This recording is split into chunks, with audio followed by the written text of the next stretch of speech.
Capítulo 33 – Terríveis reclamações.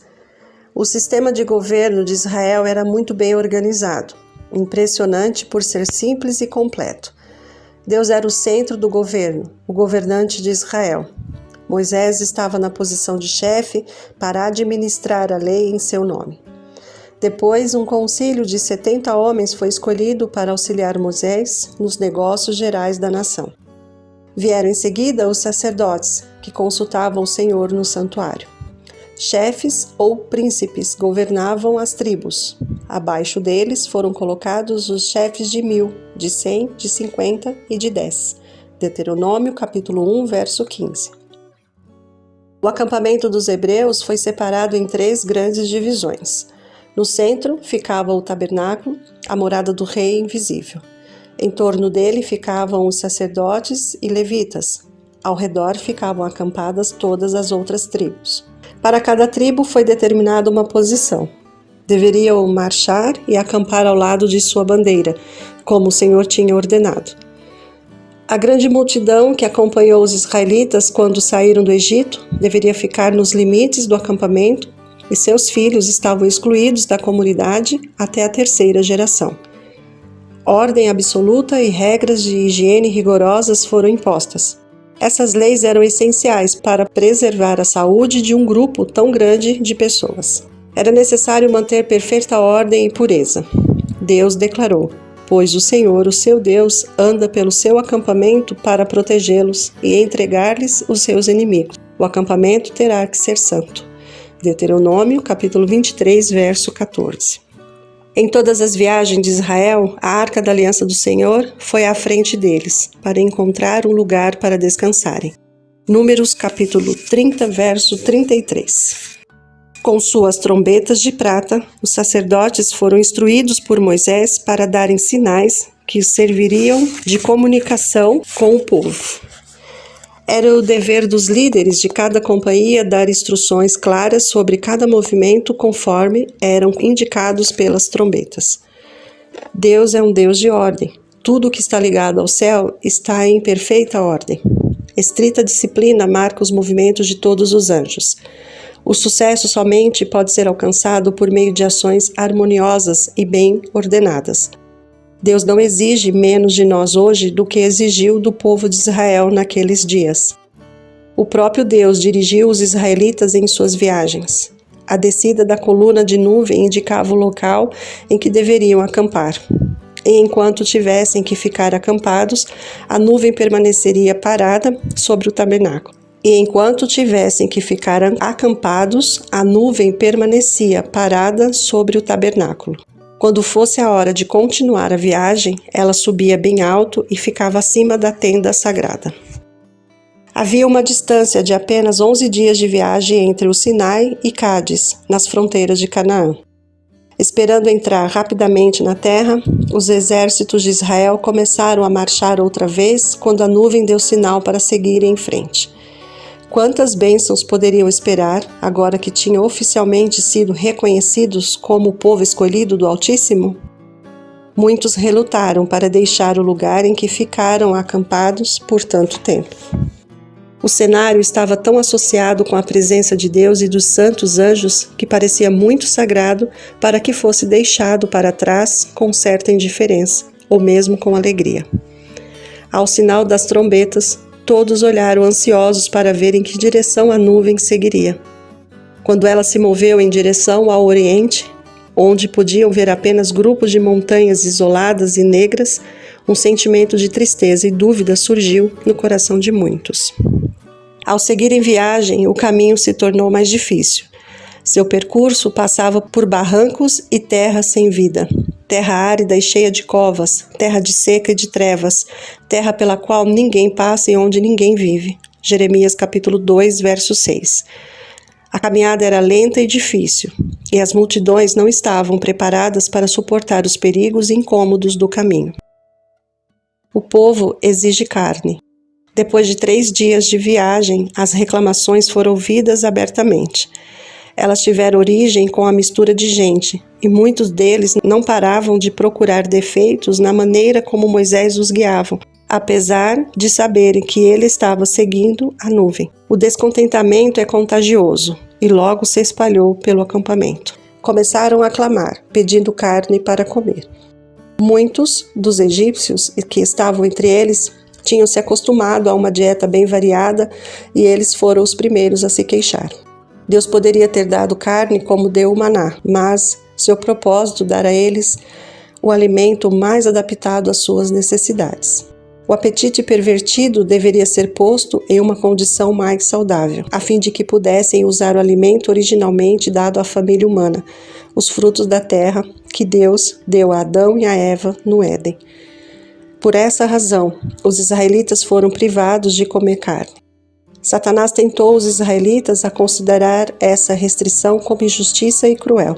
Viu que a satisfação de cada desejo do apetite pode levar à sensualidade e por esse meio o povo poderia ser submetido ao seu controle com mais facilidade. Desde o tempo em que induziu Eva a comer do fruto proibido, ele tem levado muitos a pecarem por meio do apetite. A intemperança no comer e no beber prepara o caminho para o desrespeito a todos os deveres morais. Deus tirou os israelitas do Egito para que pudessem viver na terra de Canaã como um povo puro, santo e feliz. Se estivessem dispostos a negar o apetite, a fraqueza e a doença nunca seriam reconhecidas no meio deles. Seus descendentes teriam possuído forças físicas, mentais e espirituais, claras percepções da verdade e do dever, discernimento aguçado e juízo equilibrado.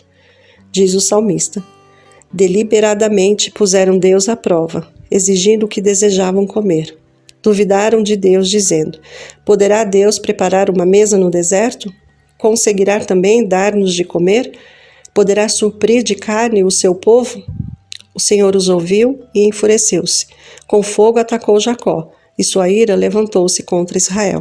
Salmo 78, versos 18 e 21. Eles tinham sido testemunhas da majestade, do poder e da misericórdia de Deus, e sua incredulidade e descontentamento trouxeram sobre eles uma culpa ainda maior. Tinham se comprometido a obedecer à sua autoridade.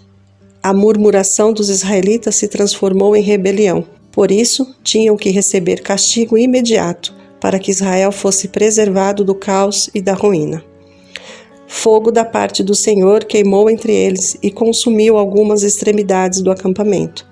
Números capítulo 11, verso 1. Os mais culpados entre os que reclamavam foram mortos pelo relâmpago da nuvem. Exigências e rebelião. Aterrorizado, o povo implorou a Moisés que intercedesse junto ao Senhor em seu favor. Moisés atendeu o pedido e o fogo se apagou. Em vez de levar os sobreviventes a se humilharem e a se arrependerem, esse terrível juízo apareceu apenas para com que murmurassem ainda mais. De todos os lados se viu o povo reunido à porta de suas tendas, chorando e lamentando. Um bando de estrangeiros que havia no meio deles encheu-se de gula e até os próprios israelitas tornaram a queixar-se e diziam: "Ah, se tivéssemos carnes para comer! Nós nos lembramos dos peixes que comíamos de graça no Egito, e também dos pepinos, das melancias, dos alhos porós, das cebolas e dos alhos. Mas agora perdemos o apetite. Nunca vemos nada, a não ser esse maná." Números capítulo 11, verso 4 e 6. Apesar das dificuldades, não havia um só que estivesse fraco em todas as tribos. Moisés ficou desanimado. Em seu amor pelo povo, tinha orado para que seu nome fosse riscado do livro da vida, em vez de eles serem destruídos. E agora, essa era a sua recompensa. Eles o culpavam por todas as dificuldades que tinham, e até por sofrimentos imaginários. Em sua angústia, foi tentado a descrer de Deus. Sua oração era quase uma queixa. Por que trouxeste esse mal sobre o teu servo? Por que colocaste sobre os meus ombros a responsabilidade de todo esse povo? Eles ficam se queixando. Dê-nos carne para comer, não posso levar esse povo sozinho. Essa responsabilidade é grande demais para mim. Números capítulo 11, versos 11 a 14. O Senhor não apenas atendeu à oração de Moisés, mas também o orientou a escolher 70 homens que possuíssem bom senso e experiência para dividir com eles suas responsabilidades.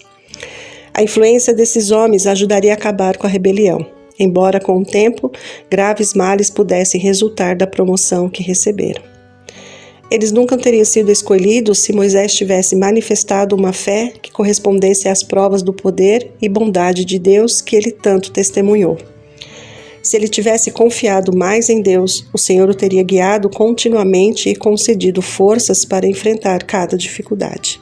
Moisés anunciou a indicação de 70 anciãos. As instruções do grande líder a esses homens que foram escolhidos poderiam servir como modelo de integridade para juízes e legisladores dos tempos atuais.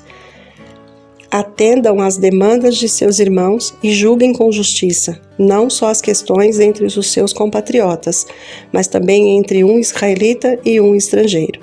Não sejam parciais no julgamento. Atendam tanto o pequeno como o grande. Não se deixem intimidar por ninguém, pois o veredito pertence a Deus. Deuteronômio capítulo 1, versos 16 e 17. O Senhor desceu na nuvem e lhe falou, e tirou do espírito que estava sobre Moisés e pôs sobre as 70 autoridades. Quando o espírito veio sobre elas, profetizaram, mas depois nunca mais tornaram a fazê-lo. Números capítulo 11, verso 25. Assim que os discípulos no dia de Pentecostes lhes foram cheios do poder do alto, Lucas capítulo 24, verso 49. Foi a vontade do Senhor honrar aqueles homens na presença da congregação, para que a confiança neles fosse estabelecida. Um vento forte soprou do mar e trouxe então bandos de codornizes, e as fez cair por todo o acampamento, a uma altura de 90 centímetros, espalhando-as em todas as direções, num raio de um dia de caminhada. Durante todo aquele dia e aquela noite, e durante todo o dia seguinte, o povo saiu e recolheu o alimento que, por meio de um milagre, havia sido enviado a eles. Conseguiram pegar grandes quantidades. Tudo que não necessitavam para uso naquele momento, eles secaram para conservar. Assim, o estoque de comida foi suficiente para o mês inteiro, conforme a promessa. Deus deu ao povo algo que não era para o seu bem, porque eles insistiram em seu desejo. Então eles sofreram as consequências. O povo comeu sem limite e sua glotonaria foi imediatamente punida. E ele o feriu com uma praga terrível. Números capítulo 11, verso 33. Os mais culpados entre eles foram feridos logo que provaram o alimento cobiçado. Em Azerote, o próximo local em que acamparam depois de partirem de Taberá, uma prova ainda mais amarga esperava por Moisés. Arão e Miriam ocupavam uma posição de grande honra e liderança em Israel. Ambos participaram com Moisés na libertação dos hebreus. Miriam, dotada com os dons da poesia e da música, liderou as mulheres de Israel no cântico e na dança junto às praias do Mar Vermelho. No coração do povo e nas honras do céu, ela estava apenas abaixo de Moisés e Arão. Quando foram indicados os 70 anciãos, Moisés não consultou Miriam nem Arão, e eles ficaram com ciúmes. Acharam que sua posição e autoridade tinham sido menosprezadas. Consideravam-se participantes do cargo de liderança, tanto quanto Moisés, e acharam desnecessária a indicação de outros auxiliares. O pecado da inveja. Moisés compreendeu a própria fraqueza e fez Deus seu conselheiro. Arão, porém, julgava-se superior, confiava menos em Deus e fracassou na questão do culto idólatra do Sinai. Miriam e Arão, cegados pela inveja e ambição, disseram: Será que o Senhor tem falado apenas por meio de Moisés? Também não tem ele falado por meio de nós? Números capítulo 12, verso 2. Miriam encontrou motivos para queixa em acontecimentos que tinham sido dirigidos especialmente por Deus. Ela não aprovava o casamento de Moisés. Foi uma ofensa para sua família e para o orgulho da nação israelita ele ter escolhido uma mulher de outra nação, em vez de escolher uma esposa entre os hebreus. Ela tratava Zípora com um desprezo que mal conseguia disfarçar. Embora fosse chamada de mulher cusita, a esposa de Moisés era medianita e, portanto, descendente de Abraão. Ela era diferente dos hebreus por ter a pele um pouco mais escura. Mesmo não sendo israelita, Zípora adorava o verdadeiro Deus. Era tímida, acanhada e bastante sensível diante do sofrimento. Por essa razão, quando estava a caminho do Egito, Moisés concordou que ela retornasse para Midian. Quando Zípora voltou para junto do marido no deserto, viu que as responsabilidades de Moisés estavam sugando suas forças e desabafou essa preocupação com Jetro. Então Jetro deu conselhos ao genro para que este não ficasse sobrecarregado. Essa era a principal razão da antipatia de Miriam por Zípora. Ela considerava a esposa de Moisés como sendo a causa do suposto descaso manifestado a ela e a Arão. Se Arão tivesse permanecido firme pelo que é certo, poderia ter impedido o mal, mas, em vez de mostrar a Miriam sua má conduta, passou a demonstrar simpatia para com seus sentimentos e a compartilhar de seus ciúmes. Moisés suportou as acusações dos irmãos e em silêncio e sem se queixar. Moisés era um homem muito paciente, mais do que qualquer outro que havia na terra. Números capítulo 12, verso 3. E é por isso que ele recebeu sabedoria e orientações divinas mais do que os outros. Deus escolheu Moisés.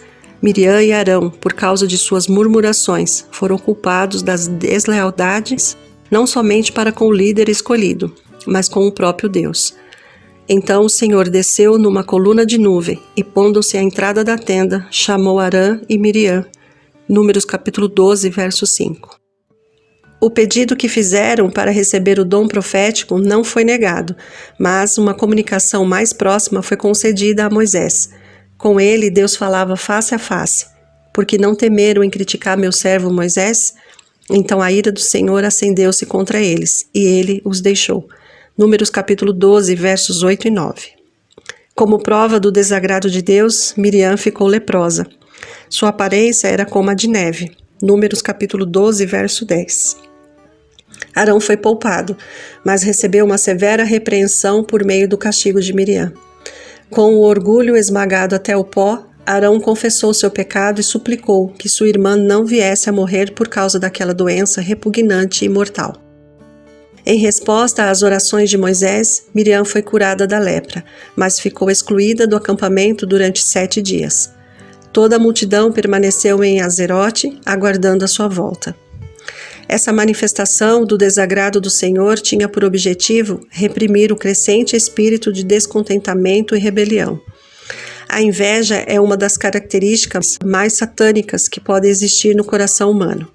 Foi a inveja que no princípio causou a discórdia no céu, e a condescendência com esse sentimento tem produzido males incalculáveis no mundo. A Bíblia nos ensina a não fazermos acusações contra aqueles a quem Deus chamou para serem seus embaixadores. Não aceite acusação contra um presbítero, se não for apoiada por 2 ou 3 testemunhas. 1 Timóteo, capítulo 5, verso 19. Aquele que pôs sobre os homens a pesada responsabilidade de serem líderes e instrutores de seu povo, responsabilizará o povo pela maneira como trata seus servos.